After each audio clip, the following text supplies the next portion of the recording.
Hello friend, this is Vikas Pandey and welcome to easytutsforyou.com।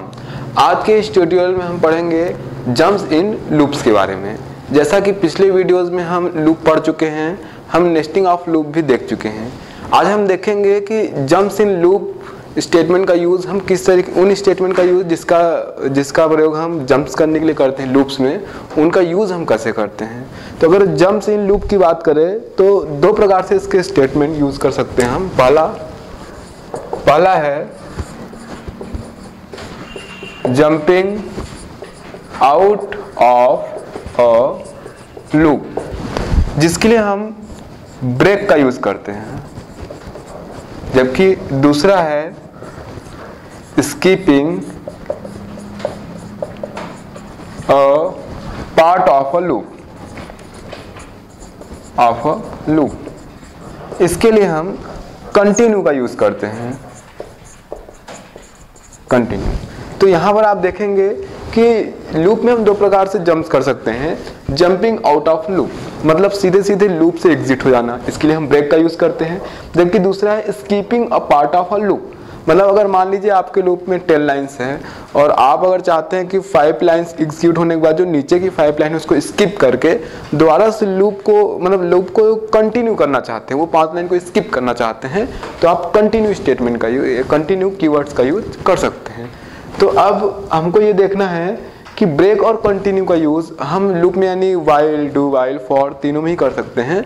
तो इनका use हम कैसे करते हैं, तो एक सिंटैक्स पहले इसको समझते हैं।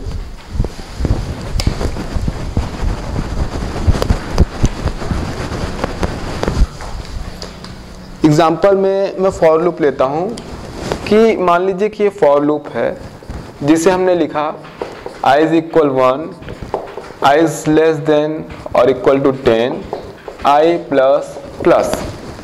तो इसके अंदर आप जो भी स्टेटमेंट लिख सकते हैं, इस तरीके से मान लीजिए स्टेटमेंट है।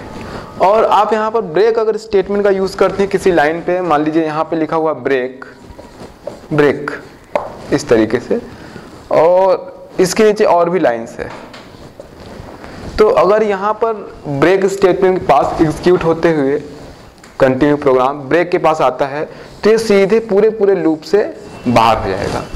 तो इस तरीके से ब्रेक का यूज हम जंपिंग आउट ऑफ लूप के लिए करते हैं। मतलब ये ब्रेक स्टेटमेंट मिलते ही जो लूप है, उस जो कंट्रोल है वो लूप से बाहर आ जाता है, चाहे वो लूप वाइल हो, डू वाइल हो या फिर फॉर हो। लेकिन अगर यहाँ कंटिन्यू स्टेटमेंट होता तो इसका जो इफेक्ट है उस पर क्या होता, कोड पे।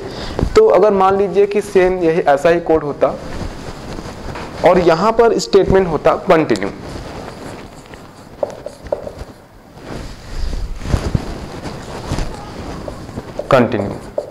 और इसके नीचे और भी स्टेटमेंट हो सकते हैं और यहाँ पर ये लूप बंद होता।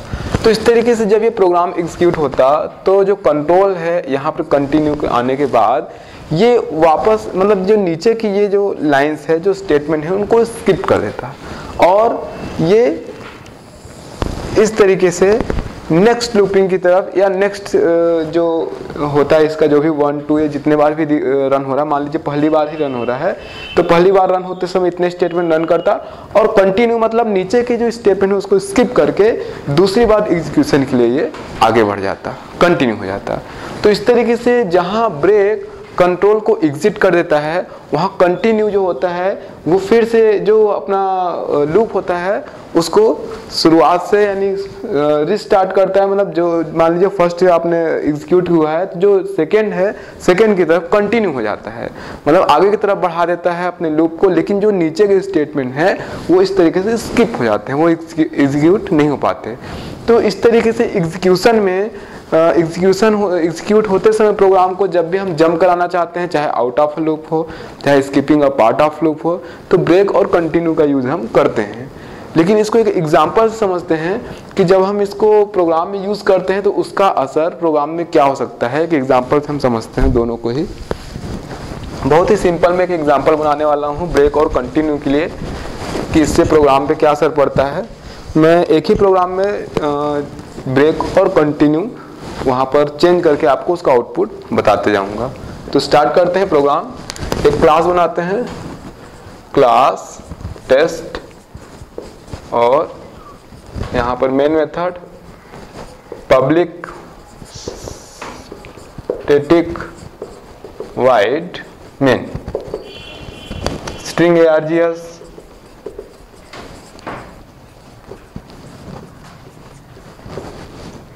एस कैपिटल है क्योंकि वो क्लास है, यहाँ पे प्रोग्राम शुरू होता है। मैं एक इंटीजर वैल्यू ले रहा हूँ फॉर लूप के लिए, इंट नंबर। अब यहाँ पे फॉर लूप में नंबर जो लूप लगा रहा हूँ 10 बार एग्जीक्यूट होने के लिए लिख रहा हूँ फॉर लूप को। For number is equal 1, number is less than और equal to 10, number plus plus, और इस तरीके से फॉर लूप स्टार्ट हो गया। यहाँ पर आप देखेंगे कि ये 10 बार एग्जीक्यूट होने के लिए प्रोग्राम बनाया जा रहा है, मैंने लूप को लिखा जा रहा है, और यहाँ पर हम नंबर की वैल्यू प्रिंट करेंगे। तो यहाँ पर एक कंडीशन लगाता हूँ मैं, यहाँ पे लिखते हैं हम लोग इफ नंबर इज इक्वल 5। यहाँ पर सिंपल से एक कंडीशन लगाया गया है कि अगर नंबर की वैल्यू 5 हो, तो इफ नंबर इज इक्वल अगर 5 हो तो ये ब्रेक,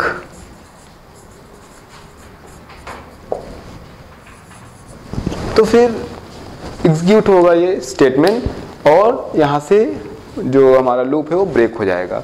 इसके नीचे जो लाइन हमको स्क्रीन पे प्रिंट करनी है वो लिखते हैं system dot out dot println. अब हम यहाँ प्रिंट करने वाले हैं नंबर की वैल्यू, तो प्रिंट एलन और जो वेरिएबल है वो है नंबर।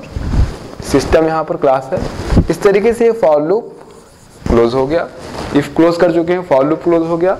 लास्ट में है ये मेन और ये क्लास। जब हम इस प्रोग्राम को एग्जीक्यूट करते हैं तो इसका आउटपुट क्या होता है, यहाँ पर देख लेते हैं कि इसका आउटपुट क्या होगा। आउटपुट देखिए, जब ये प्रोग्राम एग्जीक्यूट होगा तो ये कंडीशन हर बार चेक करेगा कि नंबर की वैल्यू क्या है। क्योंकि नंबर की वैल्यू जब 5 होगी तभी ब्रेक होगा, तो यहाँ पे नंबर की वैल्यू प्रिंट हो रही है इस लाइन पे।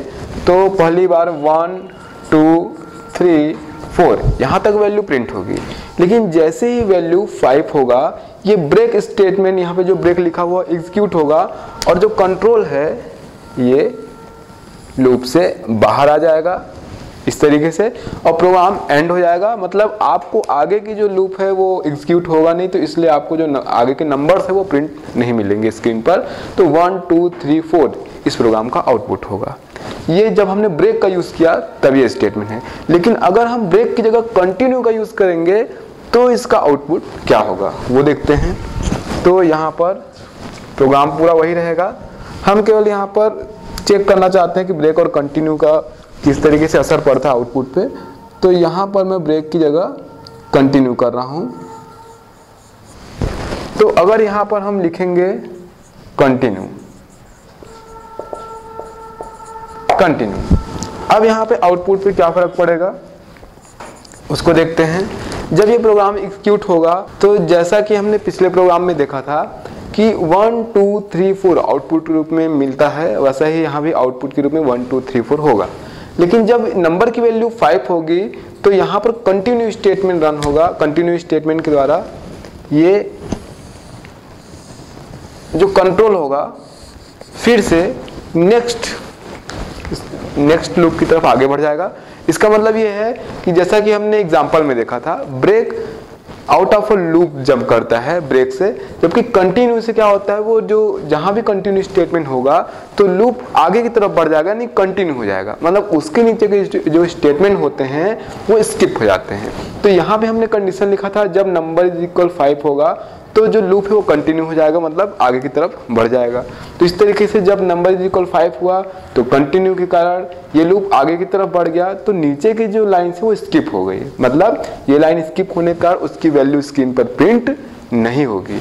उसके बाद अगली बार फिर से जब ये एग्जीक्यूट होगा तो नंबर की वैल्यू होगी 6, तो उसके बाद 6 7 8, ये इफ कंडीशन किसी और से मैच नहीं करेगा तो आगे प्रिंट होगा 6 7 8 9 10। तो इसका मतलब ये है कि जो आपको आउटपुट मिला उसमें 1 2 3 4, उसके बाद 5 जो नंबर है वो स्किप हो गया, 6 7 8 9 10 ये मिला। तो दोनों में आउटपुट के रूप में आपको दोनों में अंतर दिखाई दे रहा है कि जब हम ब्रेक स्टेटमेंट का यूज करते हैं तो जो कंडीशन हमने लिखा था उसके बाद ब्रेक होने का जो लूप है वो एग्जिट हो जाता है, जो कंट्रोल है वो लूप से बाहर आ जाता है और आगे जो स्टेटमेंट लिखे हुए हैं या जो लूप है वो एग्जीक्यूट नहीं होता फिर। लेकिन कंटिन्यू स्टेटमेंट की अगर हम बात करें तो कंटिन्यू स्टेटमेंट में ये जो लूप है पर्टिकुलर आपने अगर कोई कंडीशन दिया है तो उस कंडीशन के लिए वो कंटिन्यू मतलब लूप आगे की तरफ बढ़ जाता है। जो उसके बाद के स्टेटमेंट होते हैं जहां कंटिन्यू लिखा गया उसके बाद के वो एग्जीक्यूट नहीं होते, वो स्किप हो जाते हैं। और लेकिन जो लूप है वो एग्जिट नहीं होता, लूप कंटिन्यू रहता है, लूप आगे की तरफ बढ़ता जाता है। तो यहाँ पर हमने आउटपुट में देखा कि लूप पूरा 1 to 10 तक ही है, लेकिन जो 5 वहाँ पे लिखा हुआ था उस जो 5 स्टेट लिखा हुआ था, जो 5 नंबर था, उस बार जो लूप था उसके लिए वो जो नीचे के स्टेटमेंट है वो स्किप हो गए, जिसके कारण हम जो 5 आउटपुट आना चाहिए वो हमको नहीं मिल पाया है। तो इस तरीके से हम ब्रेक और कंटिन्यू का यूज करके लूप में जंप्स कर सकते हैं। तो आज की वीडियो में इतना ही। आगे हम जावा के बारे में और भी बहुत कुछ पढ़ेंगे। तब तक के लिए आप हमारी वेबसाइट easytutsforyou.com से लॉगिन कर सकते हैं। तब तक के लिए बाय।